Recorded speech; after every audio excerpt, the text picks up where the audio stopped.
আরে বলিস না, শরীরটা তো অসুস্থ, বাসার সব কাজ আমার দিয়ে করার লাগে। ননদিনী আছে একদম বুঝছস, পুরো মনে হয় দেখলে জমিদারের মাইয়া একটা চলাফেরা করে, কোনো একটা কাজ করে না, দুনিয়ার বিরক্ত করে, এমন একটা অবস্থা ওর। আম্মা তুমি কাজ করতেছো কেন? ভাবি কোথায়? ভাবি আপনি বসে বসে ফোনে কার সাথে কথা বলতেছেন মহারানীর মতন? আমার মা কাজ করতেছে, ভাই আপনাকে কি জন্য আনছে? হ্যাঁ, ঘরের কাজ কে করবে? আমার মা না আপনি?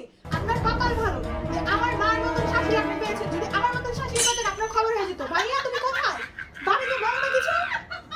আচ্ছা মাম্মা, কি হয়েছে? তুমি এরকম করতেছো কেন? কাজ করে মাত্র এসে বসে ফোনে কথা বলছো, তুমি যদি ফোনে কথা বলতে পারো না, হ্যাঁ তুমি শুধু বিরক্ত এরকম কেন করো তুমি? নিজে তো করে নিতে পারো, আমাকে না বললা। যত সব ছাই ছোট করে দিছো।